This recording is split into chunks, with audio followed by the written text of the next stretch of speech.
Sama-sama po nating kilalanin ang presensya ng Banal na Santo Tlos sa ating piling.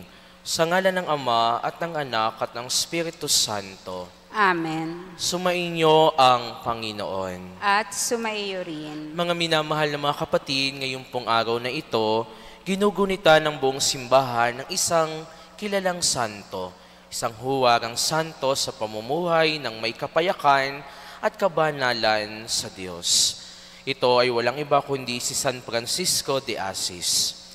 Upang tayo maging marapat gumanap sa ating banal na pagdiriwang, aminin natin ngayon ang ating mga nagawang pagkukulang at pagkakasala sa ating buhay. Inaamin ko sa makapangyarihang Diyos at sa inyo mga kapatid, na lubha akong nagkasala sa isip, sa salita at sa gawa at sa aking pagkukulang.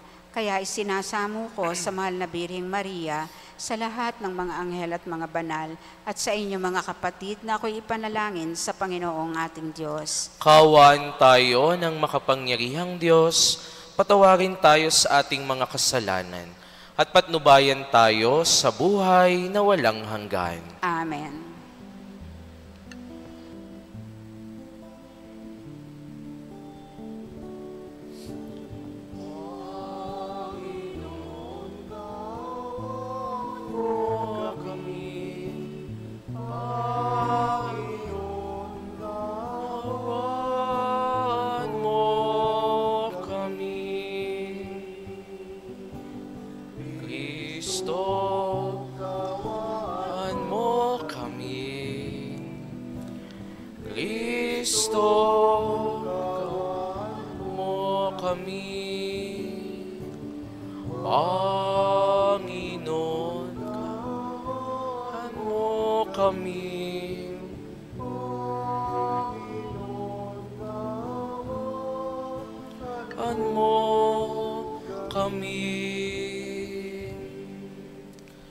Manalangin tayo.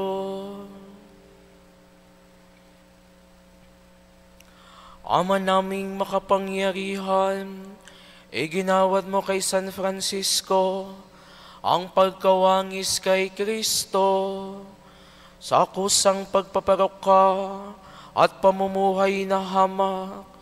Mataluntunawa namin ang kanyang landas upang masundan namin siya at makaisa ka sa maligayang pag-ibig sa pamamagitan ni Yesu Kristo, kasama ng Espiritu Santo, magpasawalang hanggan. Amen.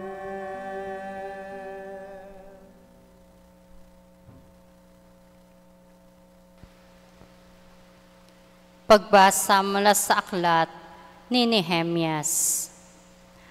Noong panahong iyon, ako ang namamahala sa mga inumin ng hari.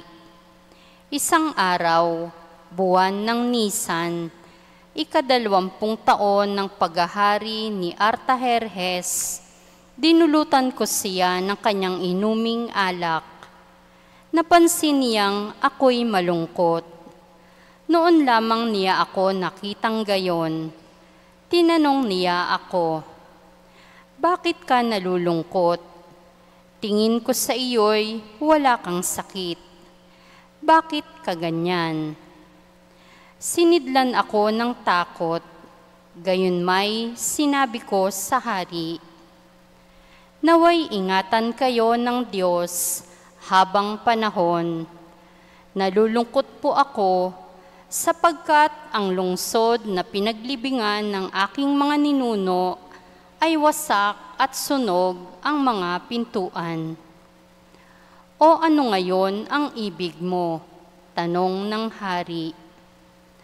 Tumawag ako sa Diyos at pagkatapos sinabi ko sa hari, "Kung pahihintulutan po ninyo ako kamahalan, nais kong umuwi sa Huda upang itayong muli ang binanggit kong lungsod." Sinabi sa akin ng hari na nooy katabi ng reyna, gaanong katagal ka roon? Kailan ka babalik? Nagtaning ako ng panahon at malugod naman akong pinahintulutan. Nakiusap akong bigyan na din ng mga liham para sa mga gobernador sa ibayo ng ilog upang paraanin ako patungong Huda. Sa aking pakiusap ay gumawa na rin siya ng sulat para kay Asap, ang tagapamahala ng kagubatan, upang bigyan ako ng kahoy na gagamitin sa pintuan ng muog ng templo, ng pader ng lungsod at ng tahanang aking titirhan. Ang lahat ng ito ay ginawa ng hari dahil sa kabutihan ng Diyos sa akin. Ang salita ng Diyos. Salamat sa Diyos. Kung ika'y aking limutin, wala na akong aawitin. Kung ika'y aking limutin, wala na akong aawitin. Sa pangpang ng mga ilog nitong bansang Babilonya, kami rooy nakaupong tumatangis sa tuwinang ang iniwan naming Siyon ay aming maalaala. Sa sanga ng mga kahoy sa tabi ng ilog nila, isinabit namin doon yaong dala naming lira. Kung ika'y aking limutin, wala na akong aawitin. Sa amin ay iniutos ng sa amin ay lumupig, na aliwin namin sila ng matamis naming tinig. Tungkol sa Siyon, yaong paksa, niyong nais nilang awit. Kung ika'y aking limutin, wala na akong aawitin. Paano namin aawitin ang awit ng Panginoon, samantalang bihag kaming nangingibang bayan noon? Ayaw ko nang ang lira ko'y hawakan pa at tugtugin. Kung ang bunga sa pagtugtog, limutin ang Jerusalem. Kung ika'y aking limutin, wala na akong aawitin. Di na ako aawit pa kung ang lundong sasapitin. Sa isip ko't alaala, ika'y ganap na limutin. Kung ang kaligayahan mo ay hindi ko hahangarin. Kung ika'y aking limutin, wala na akong aawitin.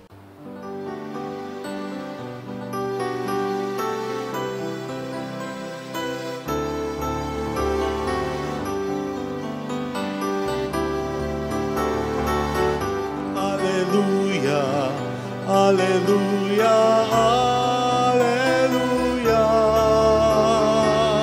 alleluia, alleluia,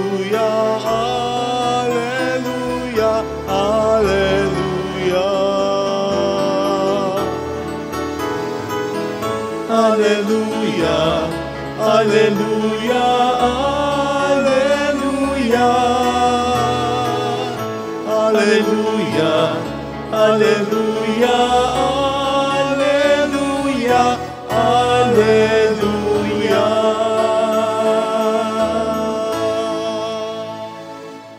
Sumainyo ang Panginoon. At sumaiyo rin. Ang mabuting balita ng Panginoon ayon kay San Lucas. Papuri sa iyo, Panginoon. Noong panahong iyon, samantalang naglalakad sina Jesus at ang kanyang mga alagad, may taong nagsabi kay Jesus, "Susunod po ako sa inyo kahit saan."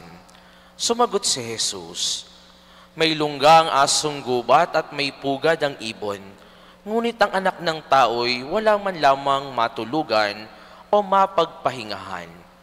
Sinabi ni Jesus sa isa, "Sumunod ka sa akin." Ngunit sumagot ang tao, "Panginoon, hayaan po muna ninyo akong umuwi upang ipalibing ang aking ama." Sinabi ni Jesus sa kanya, "Ipaubaya na sa mga patay ang paglilibing ng kanilang mga patay. Ngunit ikaw, humayo ka at ipahayag mo ang tungkol sa paghahari ng Diyos." Sinabi naman ng isa, "Susunod po ako sa inyo, Panginoon, ngunit magpapaalam muna ako sa aking mga kasambahay." Sinabi sa kanya ni Jesus, "Ang sinong mang nag-aararo at palaging lumilingon ay hindi karapat-dapat sa paghahari ng Diyos." Ang mabuting balita ng Panginoon. Pinupuri ka namin, Panginoong Hesukristo. The only way to experience complete joy is to place God at the foundation of our lives. Mga minamahal na mga kapatid, naalala ko po minsan nung ako ay nag-bless ng isang laundry shop sa isa sa mga parokyang aking napaglingkuran. Habang kami po ay papunta doon sa shop, ay nakakwentuhan ko po yung sumundo sa akin na siya mismong may-ari ng laundry shop. Marami po kaming napagkwentuhan at may mga nabanggit po siya na hanggang ngayon ay hindi ko po makakalimutan. Ang sabi niya ay ito, "Alam po ninyo, Father, buong buhay ko, wala po akong ibang ginawa ko hindi ang magpayaman. Wala po akong ibang inisip kundi ang magpayaman. Trabaho dito, trabaho doon, negosyo dito, negosyo doon. Pero ngayong ako'y tumanda na, marami po akong na-realize. Meron pa po palang masigit na mahalaga. Yung ating kalusugan, yung ating pamilya, at higit sa lahat, yung Diyos na sa mahabang panahon ay aking nakalimutan." At idinagdag pa niya, minsan, kailangan mo lang talagang makontento sa mga blessings na mayroon ka para maging masaya at para hindi mo makalimutan ang higit na mahalaga. Uulitin ko, minsan, kailangan lang talaga nating makontento sa mga blessings na meron daw tayo para maging masaya at para hindi natin makalimutan ang higit na mahalaga. Ibinabahagi ko po sa inyo ito ngayon sapagkat sa diwa ng ating pagdiriwang, ipinapaalala po sa ating lahat ang isang napakagandang katotohanan sa ating buhay. At ano po ito? Ang tunay na kagalakan, ang tunay na kaligayahan ay hindi imposibleng makamtan kung hindi natin makakalimutan ang kahalagahan ng Diyos sa ating buhay. Marami po kasi sa mga tao ngayon, dahil inaakala na kaya nang tumayo sa sariling paa, may karunungan na, may kapangyarihan, may kakayahan, may kalakasan, gustong kontrolin ang lahat ng mga nangyayari sa buhay nila. Totoo po ito, hindi naman masama sigurong magplano para sa kinabukasan. Pero kapag napapasobra na tayo sa mga gusto nating gawin na kung saan nakakalimutan natin ng higit ang Diyos sa ating buhay, dito tayo minsan napapasama. Bakit? Sapagkat nakakalimutan natin yung katotohanan na kahit nasa atin na ang lahat, kailangan pa rin natin ng tulong ng Diyos sa ating buhay. Kailangan natin ng Diyos sa ating pag-iral. At ito po mismo ang pinatunayan ng santo na ginugunita natin ngayon at ipinagdiriwang, si San Francisco de Assis. Sino nga ba si San Francisco? Si San Francisco po ay nagmula sa isang kilalang pamilya sa Italia. Hindi lang po basta kilala, kundi kilalang kilala.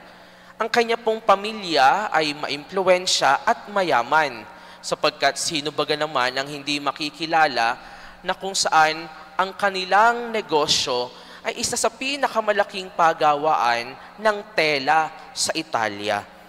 Malapalasyo din po ang kanilang tahanan. At hindi lang po iyon, si San Francisco, tunay na makisig, magaling umawit at may karunungang taglay talaga. Pero alam po ninyo, sa kabila ng buhay na kanyang tinatamasa, nanatiling parang may kulang pa rin sa kanya. Nanatiling parang may hinahanap siya na makapagpupuno sa buhay niya. At sa mga sumunod na mga pangyayari sa kanyang buhay, napagtanto niya na ang tunay palang kaligayahan ay hindi kung ano ang meron ka. Kung hindi, ang tunay na kaligayahan ay kung ano yung kaya mong isuko, ano yung kaya mong iwan para sa Diyos na iyong kinikilala.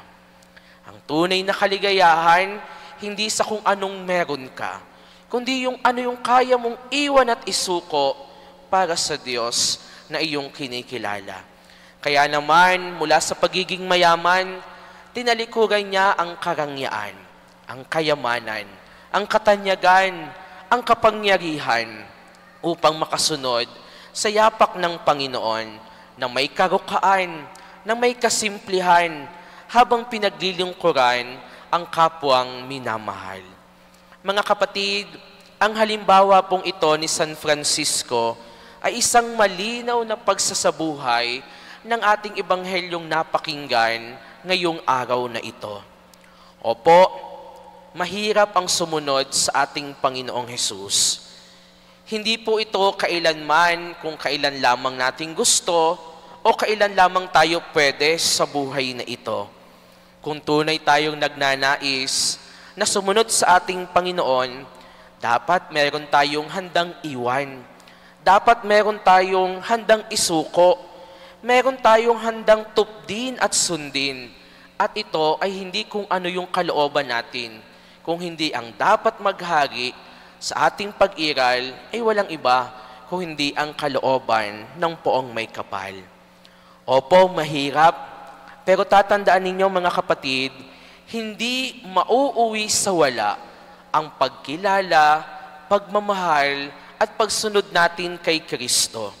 Sa halip, ito ang magdudulot sa atin ng kaligayahang hindi lumilipas, hindi kumukupas, hindi natatapos. Kaya nga po sa misang ito, tinatanong tayong lahat mga kapatid, ano ang handa nating iwan? Ano ang handa nating isuko alang-alang sa pagsunod natin kay Kristo? Hingin po natin ngayon ang biyaya buhat sa ating Panginoon na naway matularan natin si San Francisco upang tayo'y makasunod ng kalugod-lugod sa Diyos at upang maranasan natin ang kagalakan na hindi kayang ibigay ng mundong ating ginagalawan, sapagkat napagtanto na natin ang higit na mahalaga sa ating buhay. Tandaan po natin palagi mga kapatid, the only way to experience complete joy is to place God at the foundation of our lives. Amen.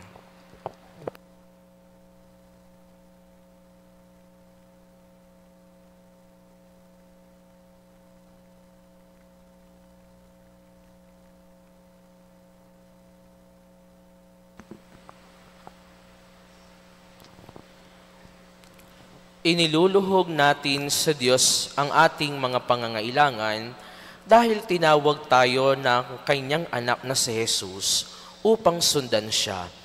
Manalangin tayo ng may pananalig para sa biyaya na tanggapin ang pagtawag na ito. Ang ating itutugon sa bawat panalangin, Ama, gawin mo kaming ganap kay Kristo. Ama, gawin mo kaming ganap kay Kristo. Ang mga pinuno ng simbahan at lahat ng nagpapahayag ng salita ng Diyos, naway masigasig na magpatuloy sa kanilang pagsunod kay Kristo.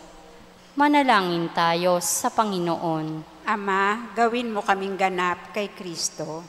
Ang ating komunidad naway mapanibago sa araw-araw sa pamamagitan ng pananampalataya sa salita ng Diyos na tumatawag sa atin sa mas maganda at mabuting buhay. Manalangin tayo sa Panginoon. Ama, gawin mo kaming ganap kay Kristo. Yaong mga nawalan na ng pag-asa dahil sa mga kasalanan, naway mapagtanto na kasama nating naglalakbay ang ating Panginoon at tinutulungan tayo sa pagpasan ng ating krus. Manalangin tayo sa Panginoon. Ama, gawin mo kaming ganap kay Kristo.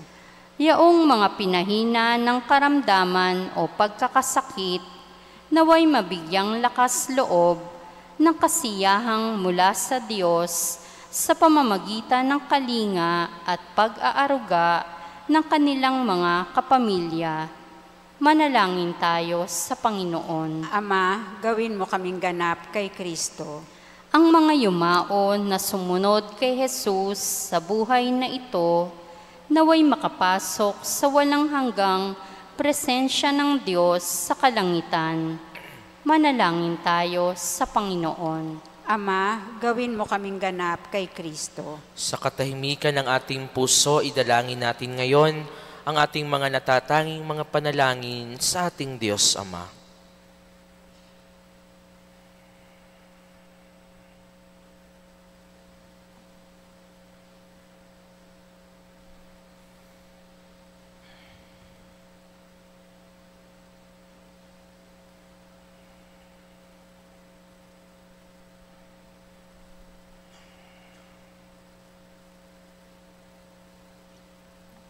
Diyos na aming Ama, dinggin mo ang mga panalangin ng iyong sumasampalatayang bayan, kasama ng iyong anak at ng Espiritu Santo, magpa sa walang hanggan. Amen. Pag-aalay.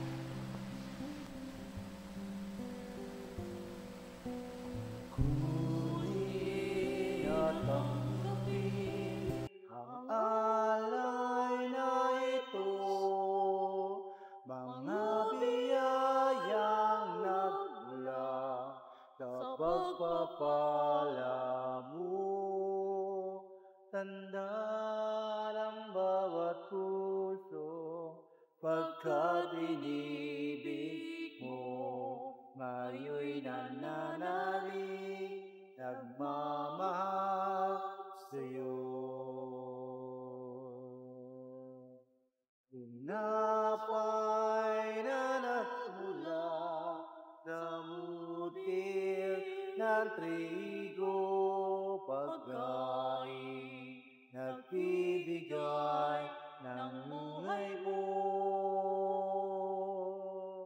At alak na nagmula sa isang tangkay ng ubas, inumin, nagbibigay lakas.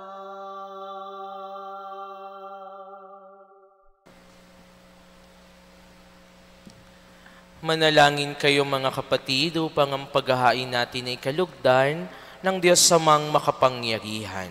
Tanggapin nawa ng Panginoon itong paghahain sa iyong mga kamay sa kapurihan niya at karangalan sa ating kapakinabangan at sa buong sambayanan niyang banal. Ama naming lumikha, kaming naghahain ngayon ng mga alay ay nakikiusap na kami magapating makaganap sa pagdiriwang ng nangyari sa krus na niyakap ng buong pag-ibig ni San Francisco sa pamamagitan ni Hesukristo kasama ng Espiritu Santo magpa sa walang hanggan. Amen. Sumainyo ang Panginoon. At sumaiyo rin. Taas sa Diyos ang inyong puso at diwa. Itinaas na namin sa Panginoon. Pasalamatan natin ang Panginoong ating Diyos. Marapat na siya'y pasalamatan. Ama naming makapangyarihan, tunay ngang marapat na ikaw ay aming pasalamatan sa pamamagitan ni Hesukristo na aming Panginoon. Ngayong si San Francisco de Assis ay pinararangalan sa pamumuhay niyang totoong uliran at pagiging maasahan sa panunungkulan. Kaya't si Hesukristo na maasahan sa katapatan ay inihahayag sa pangangasiwa sa sambayanan. Ang malasakit ng mga ulirang tagapangasiwa noon ay nagpapatuloy magpahanggang ngayon sa mga panalangin kanilang iniuukol. Kaisa ng sambayanan mo'y dito nagtitipon. Kaya kaisa ng mga anghel na nagsisiawit ng papuri sa iyo, na walang humpay sa kalangitan, kami nagbubunyi sa iyong kadakilaan.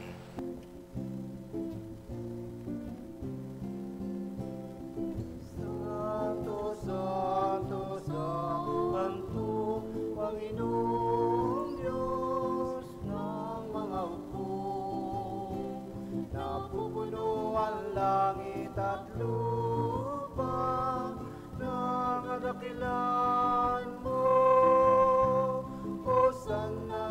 kaitoson, pinagpalang na paririto sa ngalan ng Panginoon. Hosana sa kaasan. Ama naming banal, ikaw ang bukal ng tanang kabanalan. Kaya't sa pamamagitan ng iyong Espiritu, gawin mong banal ang mga kaloob na ito, upang para sa amin maging katawan at dugo ng aming Panginoong Hesukristo. Bago niya pinagtiis ang kusang loob na maging handog, hinawakan niya ang tinapay, pinasalamatan kaniya, pinaghati-hati niya iyon, iniabot sa kanyang mga alagad at sinabi, "Tanggapin ninyong lahat ito at kanin. Ito ang aking katawan na ihahandog para sa inyo."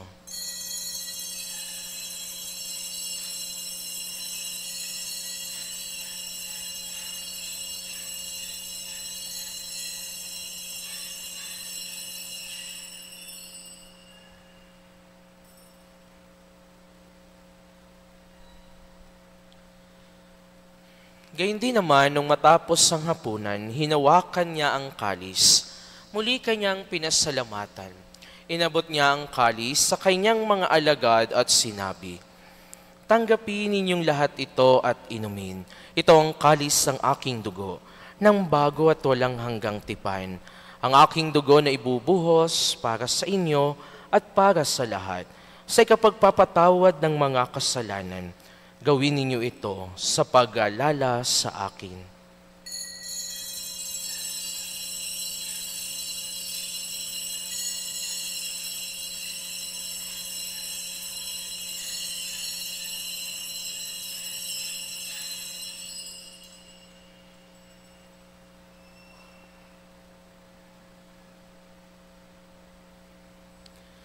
Ipagbunyi natin ang misteryo ng pananampalataya.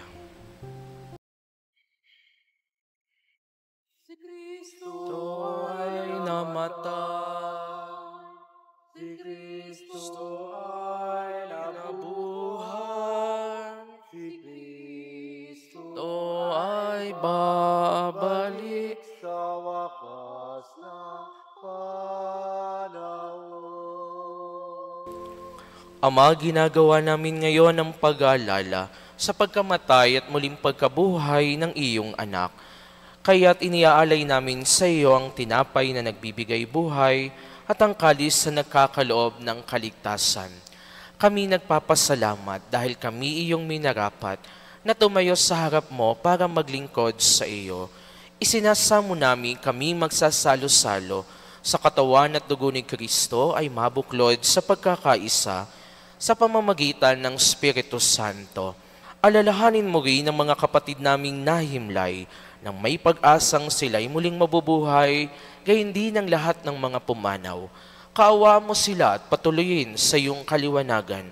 Kaawaan mo at pagindapatin kaming lahat na makasalo sa iyong buhay na walang wakas. Kaysa ng mahal na Birheng Maria, na ina ng Diyos. Kaysa ni San Jose na kabiyak ng kanyang puso, kaysa ng mga apostol at ng lahat ng mga banal na namuhay dito sa daigdig ng kalugod-lugod sa iyo, maipagdiwang nawa namin ng pagpupuri sa ikararangal mo sa pamamagitan ng iyong anak na aming Panginoong Hesukristo.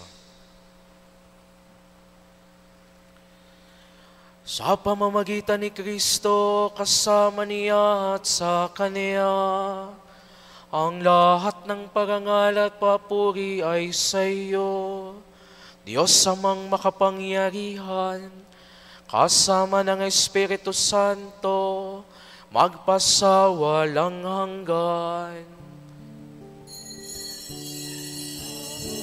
Amen, amen, amen, amen.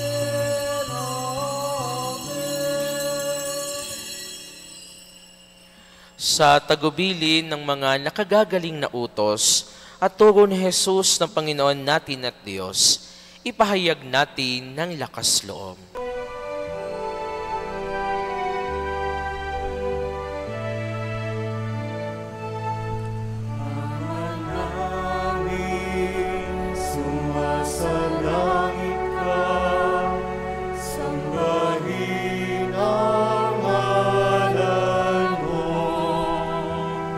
mapasa amin ang kaharian mo, sundin ang loob mo. Dito sa lupa, parang sa langit, bigyan mo po kami ngayon ng aming kakanin sa araw-araw at paglawarin mo kami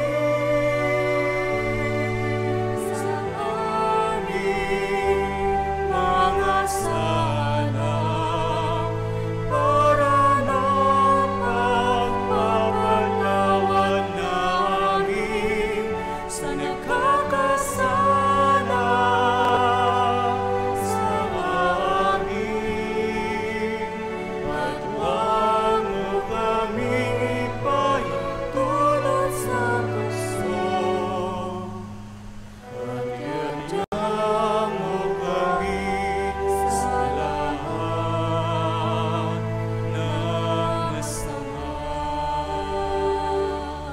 Hinihiling namin kami iadya sa lahat ng masama, pagkalooban ng kapayapaan araw-araw, iligtas sa kasalanan at ilayo sa lahat ng kapahamakan. Samantalang aming pinananabikan ang dakilang araw ng pagpapahayag ng tagapagligtas naming si Jesucristo.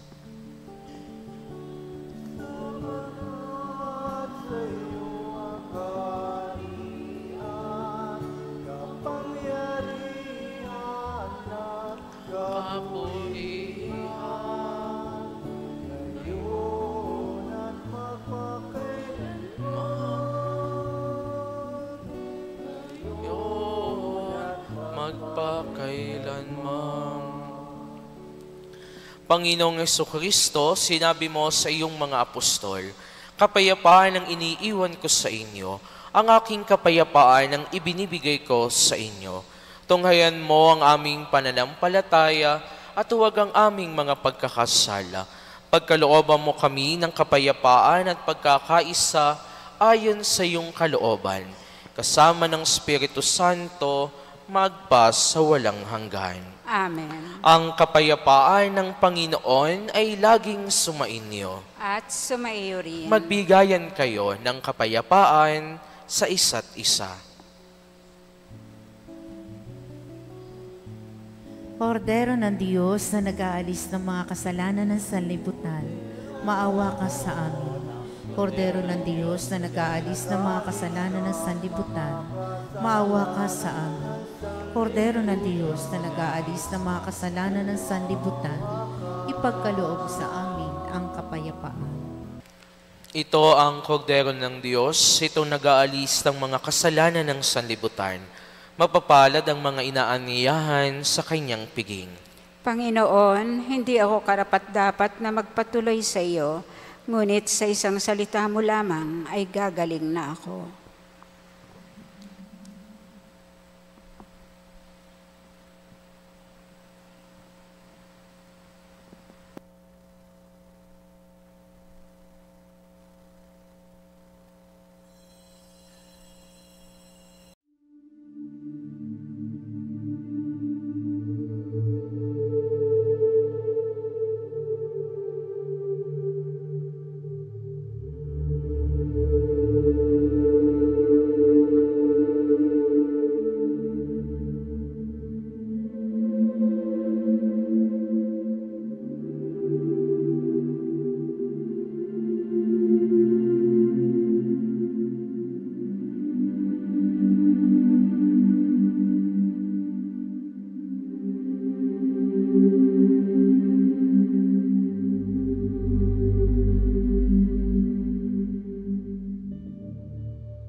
Manalangin tayo.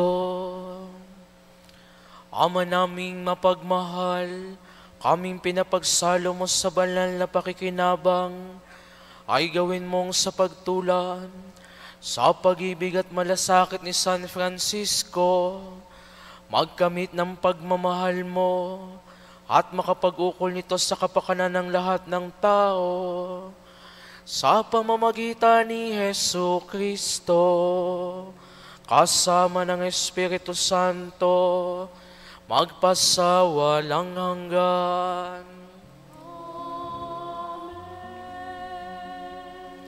Sumainyo ang Panginoon. At sumaiyo rin. At pagpalain kayong lahat ng dakila at mapagmahal na Diyos Ama at Anak at Espiritu Santo. Amen. Ang misa ay naialay na, simula na ng ating misyon. Salamat sa Diyos.